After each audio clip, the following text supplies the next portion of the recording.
Olá, tudo bem? Estamos aqui para mais um TheCast e hoje uma conversa super bacana. Além de vocês vão ver sobre muita informação sobre nova economia, além de tudo um parceiro de muito tempo, que eu tenho sempre muito prazer de encontrar. Paulo, muito obrigado por estar aqui. Imagina, obrigado eu. E aí, conta um pouquinho, fala um pouquinho de ti para eu não te apresentar, me fala um pouquinho para quem está assistindo a gente, tua carreira, onde você está, para a gente poder falar um pouquinho sobre os Vamos temas. lá. Bom dia, boa tarde, boa noite para você que está acompanhando. Bom dia, Fê. Boa tarde, Fê, perdão.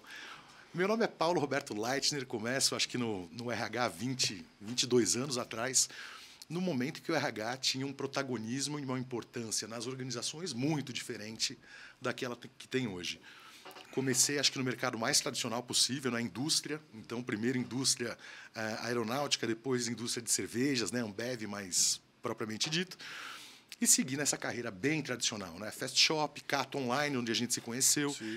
Depois Tempo Assist, uma empresa do mercado segurador super tradicional. E de 2015 a 2017 trabalhei a minha transição para um mercado de nova economia, startups, e foi quando eu começo ali, final de 2017, nesse ambiente. Então, estou aí há 6 anos liderando áreas de RH. Hoje eu lidero 2 cadeiras de gestão, né? Então, estou na diretoria de gente da Cortex, também liderando a diretoria de pessoas e culturas da Geofusion, nesse momento de integração das empresas. E acho que eu consigo traduzir muito bem, né, todos aqueles aprendizados que a gente tem nas indústrias, empresas mais tradicionais, que tem muita coisa para ensinar para a gente, e aplicar isso no ambiente de startups, de nova economia, que é um ambiente muito diferente desse primeiro. Tenho 43 anos, me sinto um profissional bastante completo para a função que eu exerço, então consigo entender muito dos aspectos de gente das empresas, mas também direcionar para o resultado. Eu acho que esse sou eu aí me apresentando para a galera do The Podcast. Vou começar com uma pergunta simples, que a gente...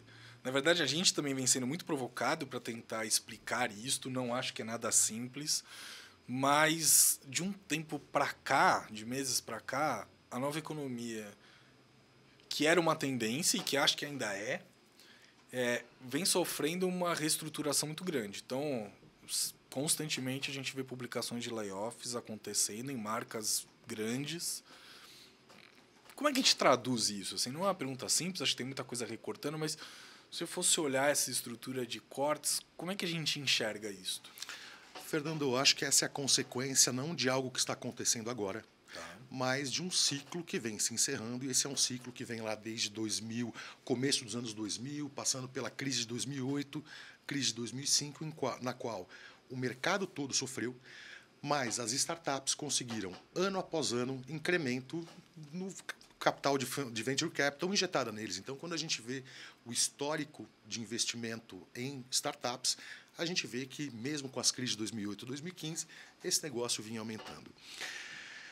E os fundos de venture capital, eu acho que desde então eles sempre se preocuparam muito mais com o crescimento dos negócios do que com a sustentabilidade. Sim. O crédito era muito abundante, então ia se investindo, enquanto as empresas cresciam, estava fechando a conta aos olhos do venture capital.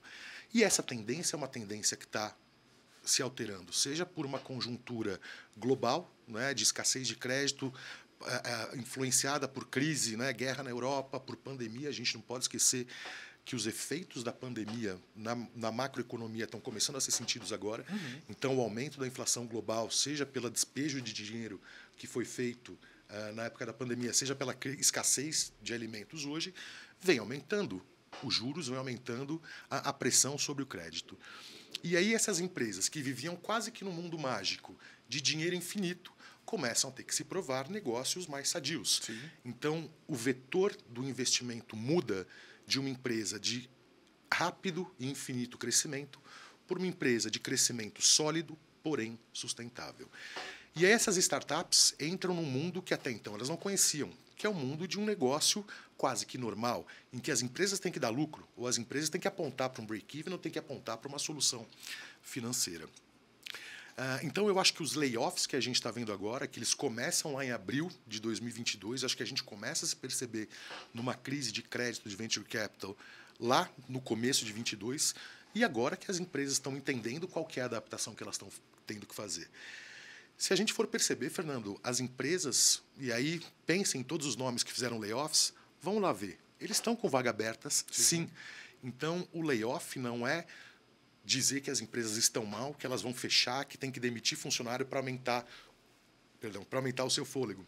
Elas estão muito mais reestruturando os seus negócios para ter mais foco naquilo que geralmente gera receita.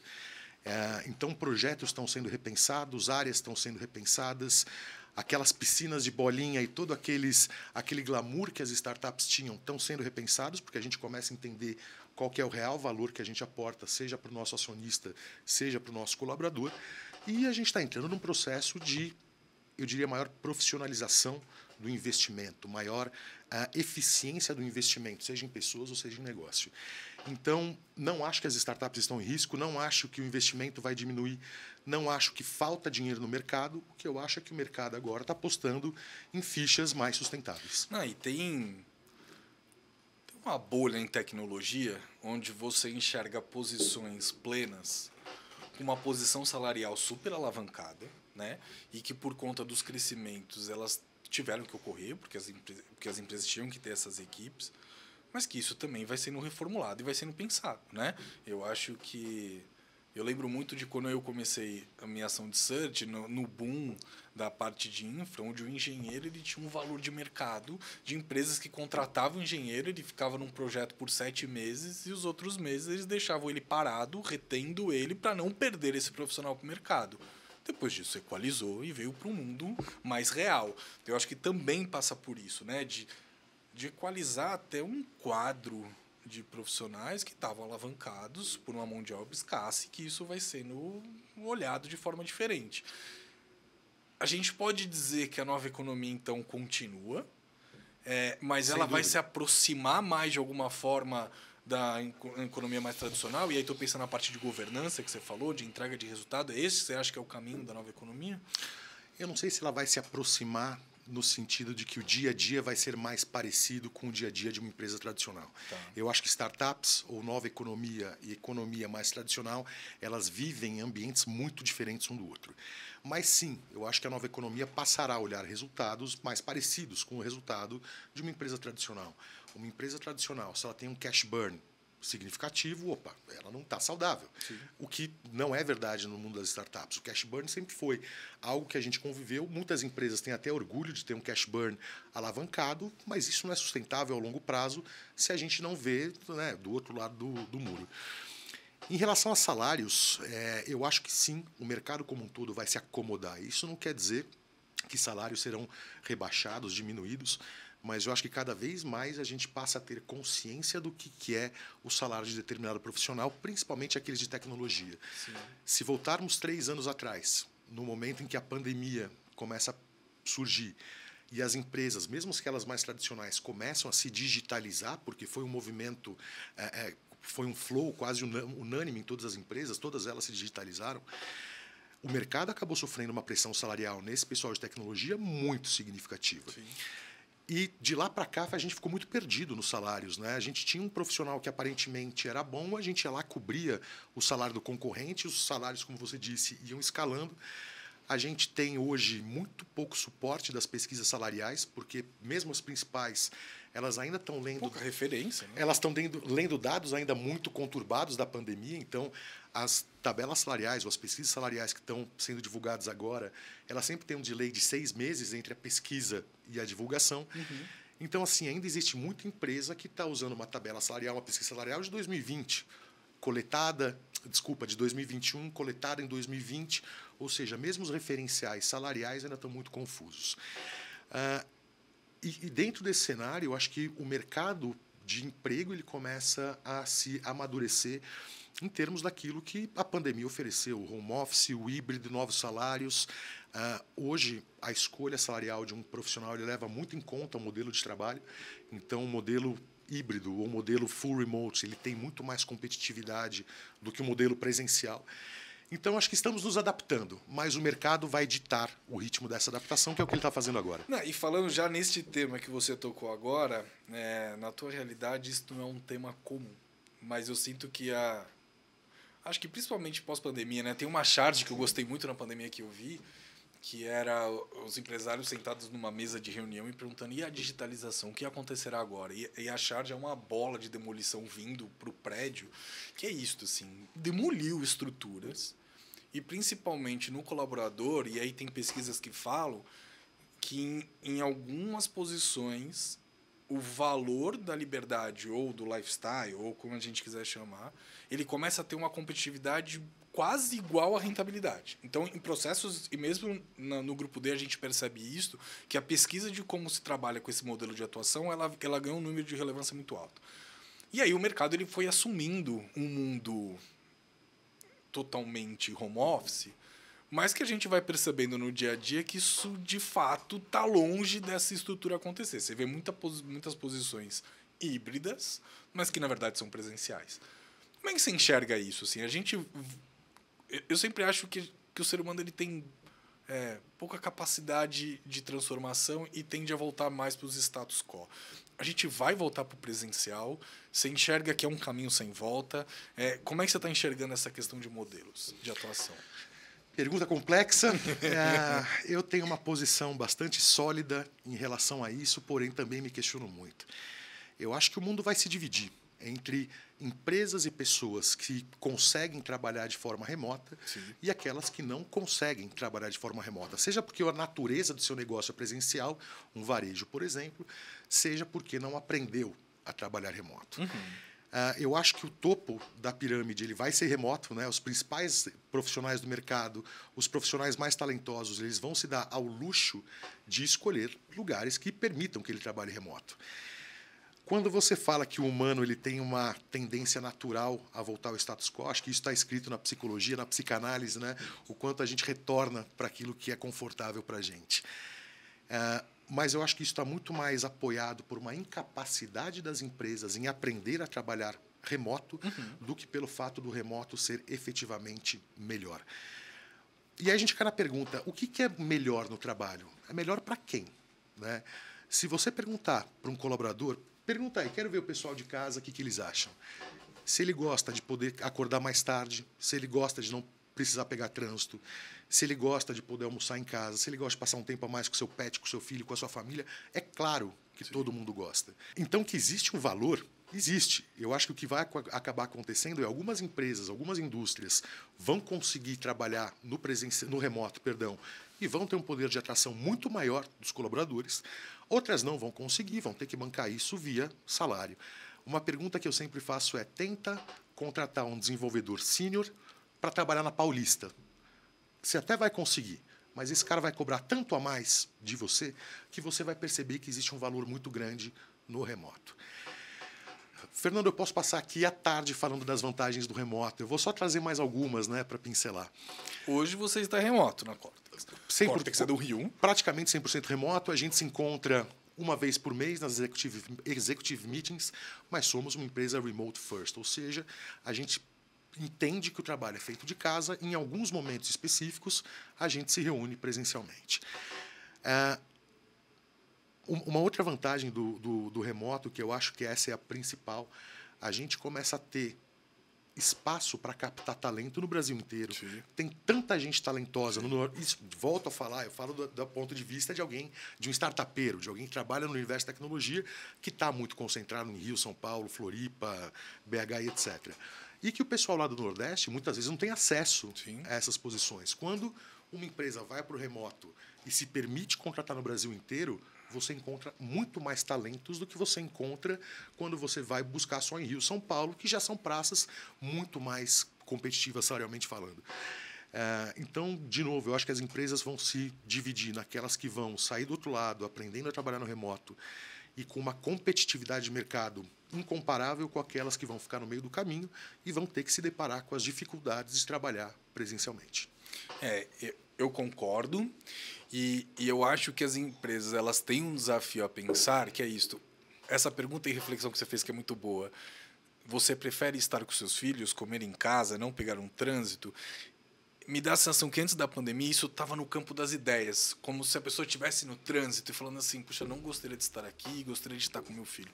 No momento que veio a pandemia, houve uma experimentação de fato deste desejo e que eu acho que as empresas precisam estar abertas a lidar com que isto passa a ser uma reflexão da vida pessoal das empresas, né? Então, eu acho que mais do que só ter modelos, ela precisa pensar nessa flexibilização, né? Daquela história que a gente já ouviu, inclusive junto trabalhando, né? Assim, eu posso ir ao médico, né? Isso se torna uma coisa um pouco absurda de se pensar, de que assim, eu tenho direitos de como pessoa física, de exercer alguns lugares com alguma liberdade, e acho que as empresas que não pensarem nessa flexibilização de gestão, eu acho que elas terão muito mais dificuldade. Mas entendo que é um mundo provocado a estar por esse modelo. É difícil falar, né? Mais flexível, mais híbrido, não sei para onde a gente está indo. Mas, Fernando, eu acho que o mundo está se questionando isso. Faz 3 anos que estamos em pandemia, basicamente. Sim. Faz 3 anos que eu participo de fóruns de discussões sobre modelos de trabalho. Sim. E faz 3 anos que eu vejo ninguém tem muita certeza disso. Muitas vezes me parece mais uma questão de conceito, você escolher um conceito e fazer acontecer, do que você tentar responder todas as perguntas que isso gera. Eu costumo falar, né? Eu já estou, acho que, na minha 3ª empresa remoto, 100% remoto, e às vezes as pessoas me escutam de uma forma muito gelada, muito fria, quando eu entro numa questão do tipo, puxa, mas você não sente falta daquele calor humano, do almoço, do happy hour? Eu respondo, sinto. Mas isso é essencial para uma empresa funcionar? Eu adoro encontrar minha equipe, mas é essencial a gente ir para o bar para que a coisa aconteça? Então, de novo, eu acho que é muito mais uma questão de premissas e a gente fazer acontecer do que responder todas as perguntas que o modelo de trabalho remoto trazem. Então, empresas, se joguem no desafio do trabalho remoto, aprendam as dores de cabeça, mas saiam do outro lado com muito mais liberdade para os seus colaboradores e competitividade no mercado. Muito bem. E acho que E aí, pensando uma outra reformulação de mercado, Paulo, esse é um tema que a gente discute há muitos anos. E aí, contando, quando comecei minha carreira em seleção, eu sempre questionava muito o modelo de que eu tinha que trazer a pessoa até a empresa para entrevistá-lo, para pensar se a pessoa conseguiria no processo. Minha cabeça era assim, cara, deixa eu conectar com esse cara via Skype, que eu nem sei se a gente usa mais, há muito tempo que eu não usava, mas assim, deixa eu conectar com o Skype para eu ter uma conversa com ele, para eu entender se... E aí valia a pena. Sempre me incomodava muito essa coisa de trazer o candidato, ele desempreender tempo, dinheiro, e eu nem sabia se a pessoa era, né? Isso lá atrás era um absurdo. Hoje isso caiu, ok?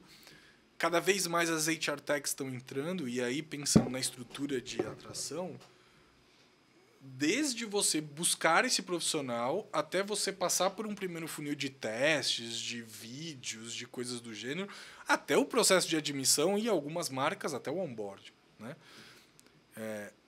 Como é que você enxerga isso? E aí, trazendo uma reflexão, já dizendo que eu não concordo, e não concordo há muitos anos, como eu falei, mas que tem muita gente que ainda questiona assim, colocar uma HR Tech diminui a humanização, diminui a capacidade da empresa de conhecer de fato a pessoa que está ali na frente. E depois eu vou dizer porque eu não concordo. Mas como é que você enxerga isso? As HR Techs vieram mesmo, as empresas tendem a ir para o mundo cada vez mais, onde o processo tecnológico faz parte do processo de seleção, e como é que você pensa isso?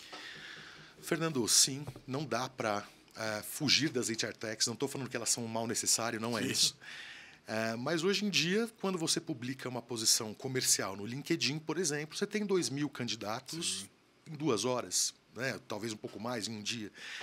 Como é que uma pessoa vai dar conta de olhar 2.000 currículos se não tiver apoio de tecnologia? Então, sim, eu acho que a tecnologia ela é fundamental, seja para o candidato conseguir encontrar as posições, né? Seja para a gente conseguir encontrar os candidatos e para a gente fazer um filtro, começar a fazer toda a seleção. Quando a gente fala de HR Techs, não são só empresas de recrutamento, né, como Gup, Kenobi e etc. A gente está falando de empresas também como Feeds, como Solids, Qt Rocks, outras tantas que trabalham com aspectos de recursos humanos por uma perspectiva tecnológica, servindo aos propósitos do RH. A minha opinião do mercado é um pouco controversa também. Eu acho que o mercado de HR Techs ele é um mercado que ainda não se amadureceu, e não é só no Brasil, acho que de forma global isso não aconteceu. A gente vê por aí softwares, aplicativos, SaaS, que são muito bons em resolver uma dor, como, por exemplo, a dor do recrutamento e seleção, mas ela começa a perceber, esse software ou essa empresa começa a perceber que só falar de recrutamento e seleção não resolve a dor do RH, você tem que falar do onboarding, você tem que falar de performance, você tem que falar de admissão, você tem que falar de feedback, você tem que falar de metas. E aí essas empresas começam a tentar fazer um pouco de cada coisa e o que acontece é que, para um executivo de RH como eu me vejo sempre tendo que escolher entre uma colcha de retalhos, né? Então, existem empresas que eu preciso ter para me ajudar, o ATS, né, para me ajudar no processo seletivo, mas eu acabo tendo que contratar uma outra ferramenta para fazer, por exemplo, avaliação de competências. Então, acho que ainda tem um amadurecimento para ser feito desse mercado de HR Techs. Eu venho acompanhando um pouco o pessoal da Greg Hub, depois acho que vale a pena você chamar eles aqui, que é uma HR Techs que se propõe a tentar resolver as dores do RH de uma forma um pouco mais unificada. Mas eu acho que, de novo, né, não tem como a gente escapar. Quando a gente começa a falar principalmente sobre People Analytics, não tem como você não ter um apoio, um suporte de tecnologia por trás. O Excel é ótimo, a planilha é ótima, mas ela não te traz a facilidade de uso ou de contato com o colaborador que a gente precisa para, por exemplo, fazer pesquisas de pulso semanalmente para entender como é que está o clima, o humor, a percepção dos colaboradores sobre determinado viés. E eu acho que isso tudo, Fernando, é reflexo daquilo que eu comecei a falando no começo na minha apresentação, de que eu começo num tempo em que o RH ele era um departamento pessoal, talvez um pouco que se propõe a fazer algum tipo de treinamento, etc., mas que hoje ele toma um protagonismo, entendendo que pessoas são realmente o principal valor das empresas, em que a gente precisa gerenciar realmente todos os aspectos de people. Se as pessoas estão felizes, se não estão, se a remuneração delas está adequada com o cargo, se os feedbacks estão sendo aplicados de forma assertiva, se as pessoas estão se desenvolvendo. Então, quando a gente começa a entender que para gerenciar é preciso medir, a gente começa a entender que essas HR Techs são fundamentais para um RH fazer a sua gestão. Eu acho que para um executivo, alguém que senta numa cadeira como a que eu sento, alguém que está ali liderando uma área de RH, ele sim vai encontrar dificuldade para escolher seu pátio de tecnologia, mas não tem como ficar sem. Por outro lado, isso gera alguns novos desafios, né? Cada vez mais a gente vê gente revoltada no LinkedIn porque recebeu feedback por um e-mail frio e duro. Não tem como fazer diferente. 2.000 candidatos. Como é que uma recrutadora vai mandar uma mensagem customizada para 2.000 candidatos? Não faz sentido. Seria impossível, né? Então, acho que a gente está vivendo um momento ainda de muito aprendizado do papel humano na construção das empresas. Os próprios profissionais estão entendendo que não adianta esperar 100% de humanização, porque isso é impossível no volume que as coisas acontecem hoje. Mas eu acho que é cada vez mais uma meta a ser perseguida pelo RH. E quanto mais a gente fala sobre ser mais humano, sobre ter um contato mais pessoal, mais também a gente percebe que a gente não precisa de tecnologia para isso. Então, a tecnologia ela é fundamental para você fazer gestão, para você entender a direção que as coisas têm que ir, mas os colaboradores e candidatos vão sentir mais humanidade quando as pessoas de RH realmente forem mais humanas, seja no contato com o candidato, quando houver, seja no contato com o colaborador interno em bases diárias. Quando eu provoquei, acho que tem 2 dados que eu gosto muito quando me provocam isso. A primeira coisa que eu aprendi da humanização, e aprendi isso muito no papel de pai, ser humano é ser falho. Erramos, ok? Então, imaginar que um processo humano, seja ele qual for, ele vai ser 100% perfeito, que não haverão não respostas dadas, isto não é humanizar, né? É você querer que a empresa se relacione com a gente de forma humana, mas eu não me relacionar de forma humana com a empresa, porque a empresa também falha. E a outra coisa que eu gostava muito das HR Techs, eu lembro de uma diretora de RH, que eu espero que ela também veja aqui, que é a Gabriele Botelho, que ela me fez uma provocação que eu também achei muito interessante. Ela dizia assim, a gente precisa ter ciência de que quando a gente parametriza um sistema de seleção, a gente parametriza por alguns dados. Então, a questão social está envolvida ali, a questão de gênero está envolvida ali, a questão de uma série de coisas. Você pode tender a uma máquina a pesquisar determinados conceitos.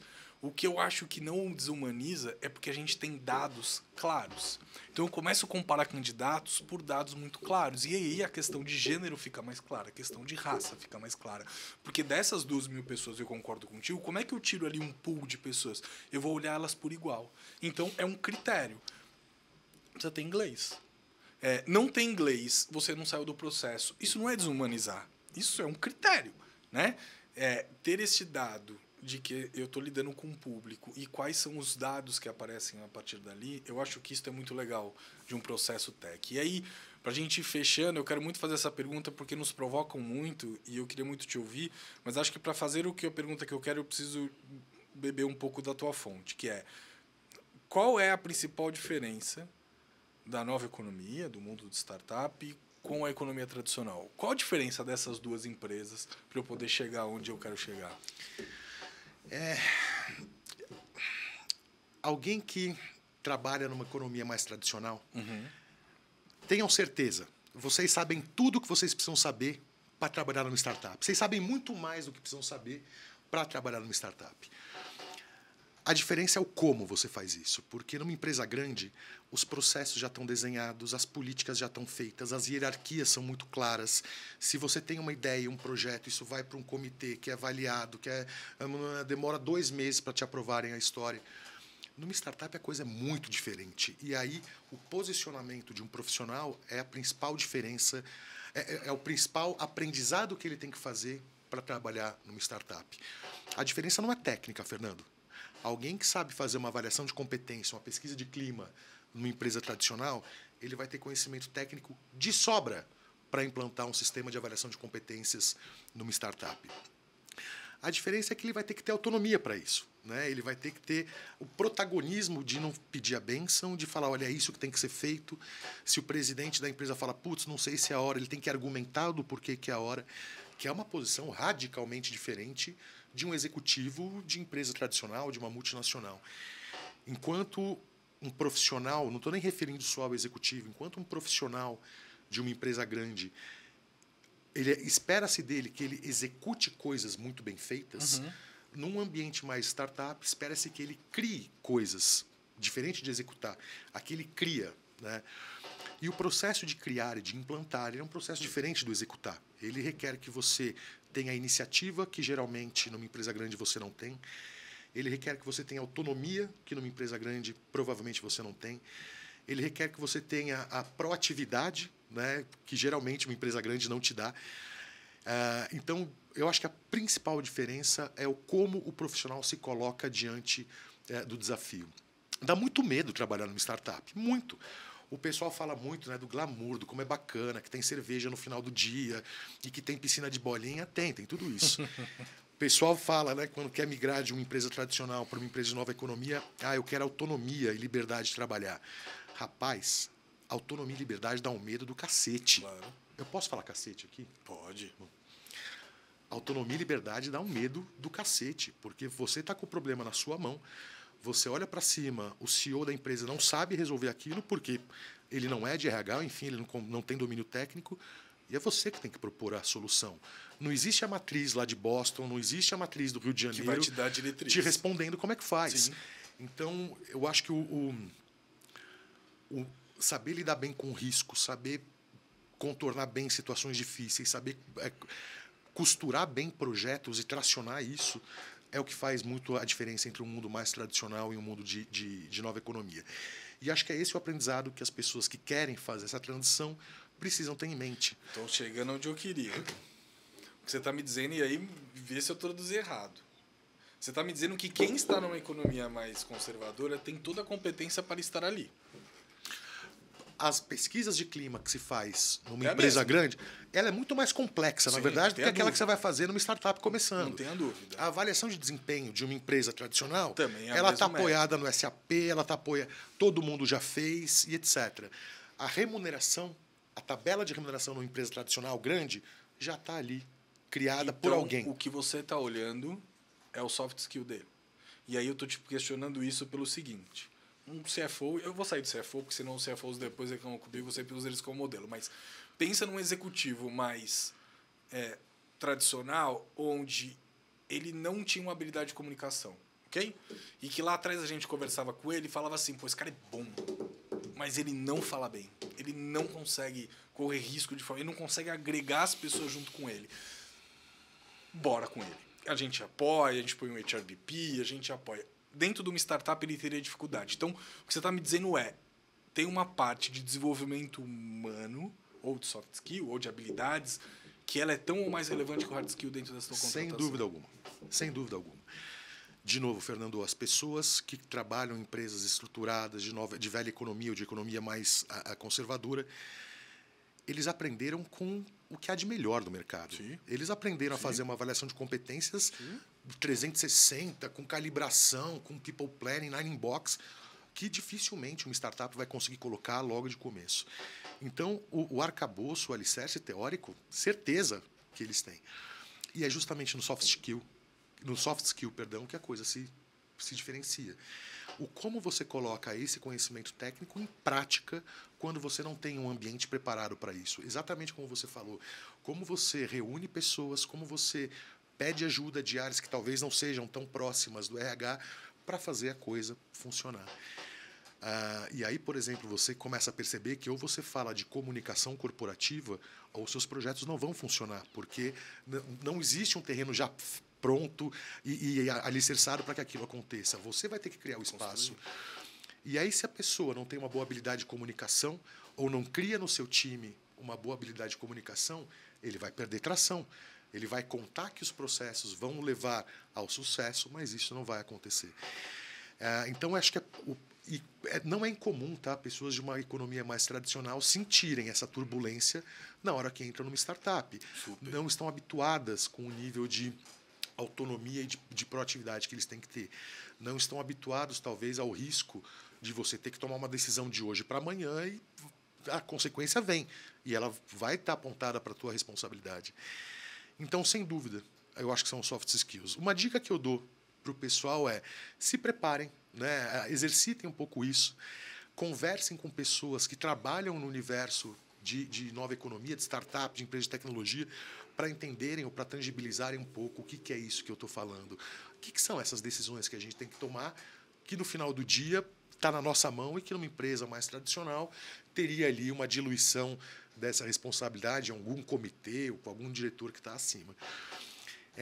Mas, de novo, a técnica, alguém que trabalha numa empresa mais sólida domina com muito mais facilidade. A dificuldade é justamente para colocar esse conhecimento técnico no dia a dia. Muito bem. Quem está assistindo a gente, conecte com nós. Fernando De Vincenzo, Paulo Leitner. Paulão, mais uma vez, um prazerzaço trocar contigo. Obrigado, doutor. Acho que tem uma coisa bacana da clareza como você traz as coisas e tua disponibilidade. Muito obrigado pela parceria de sempre. Valeu. Deixa um beijo para a Dani, querida Dani Verdugo. E obrigado aí pro pessoal do The Podcast que está apoiando aqui atrás com toda essa energia de vocês. Valeu, até breve, Valeu, gente. Boas obrigado. conexões.